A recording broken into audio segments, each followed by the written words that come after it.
വികസനവും ശാന്തതയും ഇല്ലാതാക്കുകയായിരുന്നു പഹൽഗാമിലെ കൂട്ടക്കുരുതിയുടെ ഇസ്ലാമിക ഭീകരർ ലക്ഷ്യമിട്ടതെന്ന് തൃശൂർ സ്വദേശി വിജയകുമാർ. ഭീകരാക്രമണം നടക്കുന്നതിന് തലേദിവസമാണ് വിജയകുമാർ അടക്കമുള്ള സംഘം പഹൽഗാമിൽ സന്ദർശനം നടത്തിയത്. സാനു കെ സജീവ് തയ്യാറാക്കിയ റിപ്പോർട്ടിലേക്ക്. കശ്മീരിലെ പഹൽഗാമിൽ ഇസ്ലാമിക ഭീകരർ നടത്തിയ കൂട്ടക്കുരുതിയുടെ നടുക്കത്തിലാണ് രാജ്യം.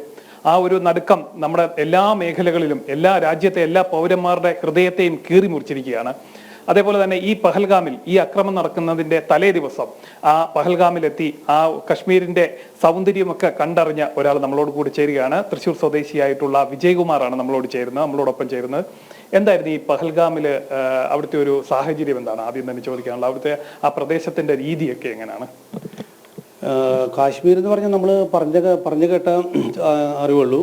പക്ഷേ നമുക്ക് വളരെ മനോഹരമായിട്ടുള്ള ഒരു കാലാവസ്ഥയും അതുപോലെ തന്നെ മഞ്ഞുമലകളും മറ്റുള്ള വളരെ വിനോദസഞ്ചാരികൾക്ക് ഏറ്റവും കൂടുതൽ ഇഷ്ടപ്പെട്ട ഒരു സ്ഥലമാണ്. ഇപ്പോൾ ഈ നിയമങ്ങളും കാര്യങ്ങളും മാറിയതിന് ശേഷം കണ്ടമാനം ആൾക്കാർ വിനോദസഞ്ചാരികൾ കാശ്മീരിലേക്ക് വന്നിട്ടുണ്ട് വിനോദസഞ്ചാരത്തിന് വേണ്ടിയിട്ട്.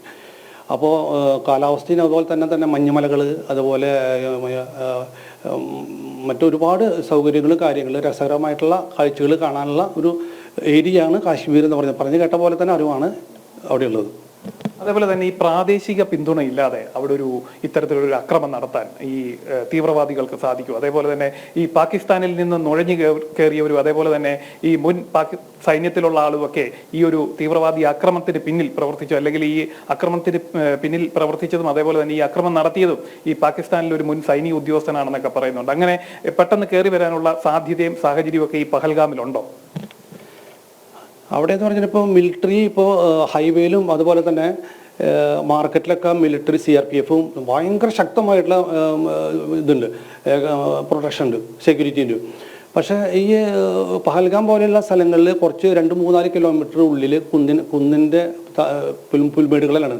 അവിടെ പ്രൊട്ടക്ഷൻ ഇത്തിരി കുറവാണ്. കാരണം വെച്ചാണെങ്കിൽ വിനോദസഞ്ചാരികൾക്ക് വരാൻ അവരെ ഭയപ്പെടുത്താത്ത രീതിയിലാണ് അവിടുത്തെ സംവിധാനങ്ങൾ അവരൊരിക്കലും തോന്നുന്നു. പിന്നെ മാത്രമല്ല പുറത്തുനിന്നുള്ള ടെററിസ്റ്റുകൾക്ക് വളരെ പെട്ടെന്ന് അവിടേക്ക് എത്തിപ്പെടാൻ പറ്റും. അത് പ്രത്യേകിച്ച് അവിടെയുള്ള കുറച്ച് പേരുടെയെങ്കിലും സഹായം കിട്ടിയിട്ടുണ്ടാവുമെന്നാണ് എനിക്ക് തോന്നുന്നത്. അത് ഞാൻ അതിനുള്ളിലേക്ക് കയറിയ വശം തന്നെ എനിക്ക് തോന്നിയത് ചുറ്റുപാടും ഈ പുൽമേടിൻ്റെ ചുറ്റുപാടും പൈൻ മരങ്ങളെ കൊണ്ട് നിറഞ്ഞിരിക്കുകയാണ്. അപ്പോൾ പെട്ടെന്ന് നമുക്ക് ആ പൈൻ മരങ്ങളുടെ ഇടയിലേക്ക് പോകാൻ പറ്റില്ല. അത് മാത്രമല്ല ജാലിയൻവാലാബാഗ് പോലെയുള്ള ഒരു അവസ്ഥയാണ് അവിടെ നമുക്ക് കാണാൻ സാധിച്ചു. ഒരു അറ്റാക്ക് ഉണ്ടായി കഴിഞ്ഞാൽ എവിടേക്കും ഓടി രക്ഷപ്പെടാൻ പറ്റില്ല.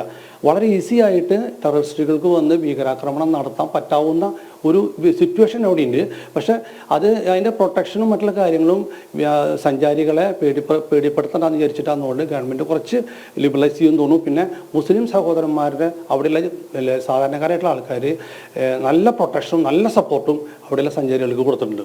അതേപോലെ തന്നെ കശ്മീരിന് പ്രത്യേക അധികാരങ്ങൾ നൽകുന്ന ആർട്ടിക്കിൾ 370 ആ വകുപ്പ് എടുത്തു കളഞ്ഞതിന് ശേഷം അവിടുത്തെ എല്ലാ ടൂറിസം മേഖലയിലും അവിടുത്തെ സാമൂഹിക ജീവിതക്രമത്തിലടക്കം വലിയൊരു മാറ്റം വന്നിട്ടുണ്ട്. അത് ഈ ടൂറിസം മേഖല സജീവമായതോടുകൂടി അവിടുത്തെ പ്രാദേശിക തലത്തിലെ ജീവിക്കുന്ന ആളുകളുടെയൊക്കെ ജീവിത നിലവാരമൊക്കെ വളരെ അധികം ഉയർന്നിട്ടുണ്ട്. അങ്ങനെയുള്ള കാഴ്ചകളൊക്കെ നമുക്ക് അവിടെ കാണാൻ പറ്റിയിട്ടുണ്ട്. 100% വളരെയധികം മാറ്റം ഉണ്ടായിട്ടുണ്ട്. ഈ ആർട്ടിക്കിൾ മാറിയതിന് ശേഷം അതുപോലെ ഈ നിയമങ്ങൾ മാറിയതിന് ശേഷം അവിടുത്തെ സാധാരണ ജനങ്ങളുടെ ജീവിത നിലവാരം വളരെയധികം മെച്ചപ്പെട്ടിട്ടുണ്ട്. അവിടെ കണ്ടമാന ബിസിനസ്സുകൾ, തുണി വ്യാപാരമാണെന്നുണ്ടെങ്കിലും അതുപോലെ നട്ട്സായിട്ട് ബന്ധപ്പെട്ട ബിസിനസ്സുകൾ, അതുപോലെ ട്രാവൽസ്, ടൂറിസം, റിസോർട്ടുകൾ, ഇതൊക്കെ ഭയങ്കരമായിട്ട് അവിടെ ഡെവലപ്പ് ചെയ്തിട്ടുണ്ട്. അതുപോലെ കേന്ദ്ര ഗവൺമെൻറ്റിൻ്റെ പുതിയ പ്രൊജക്റ്റ് അനുസരിച്ച് ടനലുകൾ അതുപോലെ ഹൈവേകൾ ഭയങ്കര മാറ്റമാണ്. നമുക്ക് വിശ്വസിക്കാം അവിശ്വസനീയമായ മാറ്റമാണ് ഇപ്പോൾ അവിടെ നടന്നുകൊണ്ടിരിക്കുന്നത്.